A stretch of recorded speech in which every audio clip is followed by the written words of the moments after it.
Oi, eu sou o Matheus e hoje eu quero mostrar um item muito legal da minha coleção aqui, que é praticamente o primeiro livro de fantasia que eu li completo e, cara, eu tenho muito carinho por esse livro e pelos filmes também, mas principalmente pelo livro, que é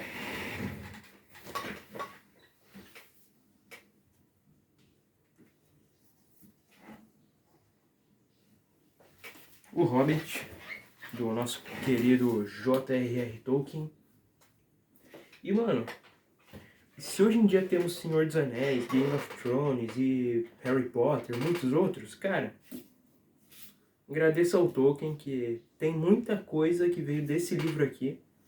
E, bom, é a jornada aqui do Bilbo Bolseiro, um herói muito incomum, porque a gente estava acostumado antes nas histórias mitológicas a termos heróis fortes e valentes desde o princípio, cara mais bombadão e pegador do mundo. Aqui a gente tem nada disso. A gente tem um cara simples que gosta do lazer da sua casa e que, bom, quer uma vida confortável. Ele tem uma vida confortável no caso, né? Mas, um certo dia, o nosso querido mago Gandalf aparece na porta da casa dele e daí, bom, mete ele numas confusão lá de recuperar a cidade perdida de Erebor.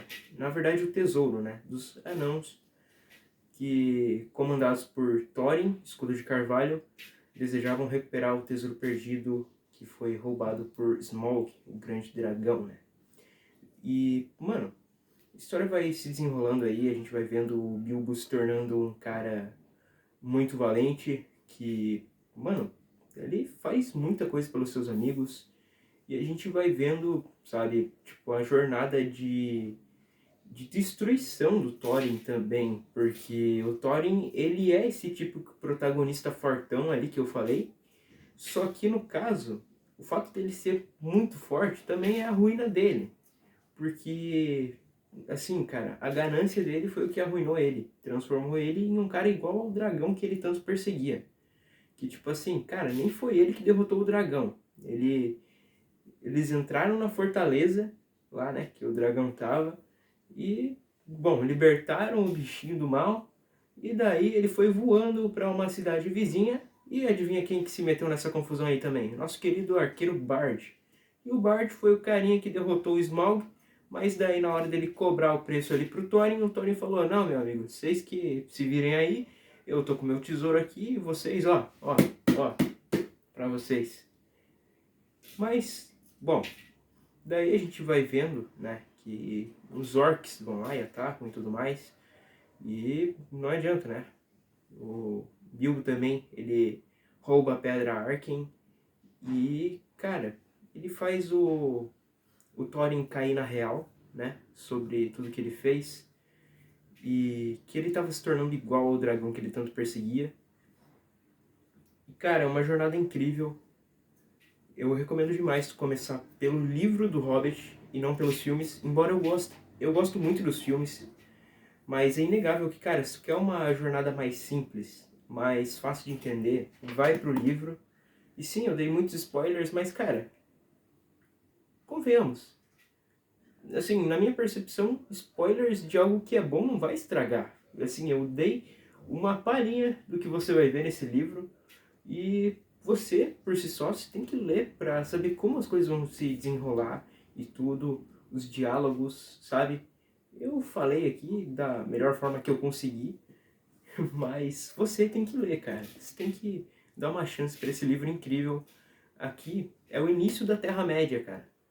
Por isso que esse aqui, tipo assim, ele antecede Senhor dos Anéis e também, bom, ele é a porta de entrada perfeita para você conhecer esse universo, porque aqui a gente tem tanto os anãos quanto os hobbits e os elfos também. A gente tem já, né, uma apresentação mais simples, não é algo tão pesado e descritivo quanto o Senhor dos Anéis, né? Senhor dos Anéis é uma enxurrada de informação. Aqui não, aqui a gente tem uma história mais coesa, que de 3 filmes vieram, tipo assim, de um livro veio 3 filmes, cara. Já o Senhor dos Anéis não. O Senhor dos Anéis é 3 livros e 3 filmes. Já esse aqui, não. Nós temos um livro e 3 filmes. Pois é, por isso que eu te falei para você começar pelo livro. porque tem muita coisa nos filmes que vem dos apêndices do Retorno do Rei, e não vem do livro em si, do Hobbit. Aqui ele é muito mais focado na jornada do Bilbo, da história aqui do Bilbo com os anãos, do que na história geral. Ali no filme a gente tem algumas diferenças. Por exemplo, no filme você tem o feiticeiro necromante de Dol Guldur, né? Alguma coisa assim, que é o Sauron. E a gente vê a jornada do Gandalf, né? Pra expulsar o Sauron de lá e tudo mais, né? Já que no livro a gente não vê. A gente vê que o Gandalf tem um chá de sumiço algumas vezes, porque, cara, o Gandalf é um cara muito forte. Ter ele junto com o pessoal ali toda hora é um deus ex machina danado, né? Mas o Tolkien teve que dar um jeito de... Não, o Gandalf vai ter que sumir um pouco, né? Mas aqui nós não temos a jornada do Gandalf querendo expulsar o necromante. E outro detalhe também, que graças a Deus que não tem no livro, é o... Bom, eu detesto esse personagem, cara. Ah, Radagast, o que fizeram com você, meu amigo? Por quê? Por quê? Bom, mas... De qualquer forma, aqui no livro a gente não tem o Radagast. O Radagast também é um desses personagens que aparecem no Senhor dos Anéis e não no Hobbit. Embora no filme ele apareça ali. E, inclusive, cara... Não, o Radagast dos livros não é esse hippie dos filmes, tá? Não é esse hippie dos filmes, o Radagast dos livros. Peter Jackson, você acertou em muita coisa, mas no Radagast você errou feio. E bom, cara, a edição do HarperCollins eu acho muito massa, essa versão aqui de colecionador que eu consegui. E, mano, cara, foi muito especial conseguir uma viagem ali, né?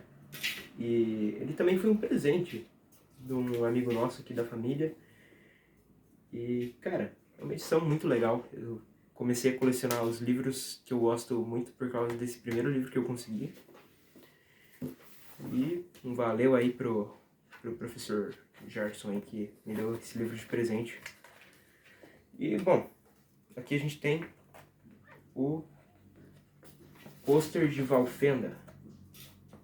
Valfenda é a cidade de Elrond. Elrond, o meio-elfo. Que é praticamente um refúgio, né? Tipo, da onde eles vão parar e tudo mais, ali, né? No meio da jornada. Nós temos alguns mapas também. E a ilustração aqui da capa é a ilustração do próprio Tolkien. Essa aqui é a versão do Tolkien. E não, ela não é aquela versão que tem a extensão aqui, né? Ela é a versão só da capa mesmo. Aqui a gente tem a ilustração do condado. E nós temos várias ilustrações ao decorrer do livro. Bom, coloridas, se eu não me engano, são 4 ilustrações. E em preto e branco são mais 6, por aí, 5, na verdade. São 9 ilustrações, se eu não me engano. E essa aqui é a minha preferida, do Senhor das Águias. E sim, o livro tem fitilho. Uma diagramação muito boa, cara. Mais uma dica que eu te dou. Essa edição física, cara, eu curto muito essa edição. Mas, tipo assim, em questão de preço, ela é R$60. Mas se tu quer uma opção acessível, mano, assina a Audible, que tu tem a versão em audiolivro. Eu acho bem legal a narração do Mauro Ramos. Que, pra quem não sabe, Mauro Ramos é o nosso querido Pumba do Timão e Pumba. E muitos outros personagens muito marcantes que ele faz também. Cara, ele fez até o Nicodemus no The Chosen também.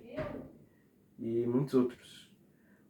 E também, a versão em e-book que tu pode encontrar. Bom, a versão e-book desse livro, ela é completa, cara. É o mesmo conteúdo que tu tem no livro físico, você vai ter aqui também. A versão em e-book que eu comprei foi R$15. Se tu quer dar uma economizada legal e ler um livro incrível, eu recomendo tu pegar a versão em e-book aqui, que é praticamente o mesmo conteúdo. E, mano, o Hobbit é a porta de entrada perfeita para você que quer começar a explorar a Terra-média. E, bom, se tu quer uma jornada diferente da maioria dessas histórias que a gente vê por aí, do homem fortão conquista o mundo, na verdade essa aqui é algo muito diferente, é homem simples é empurrado para uma jornada inesperada. E é isso, se tu curte esse tipo de história, então recomendo demais. E é claro, uma hora eu ainda pretendo fazer um vídeo sobre meu livro favorito, Senhor dos Anéis. Valeu!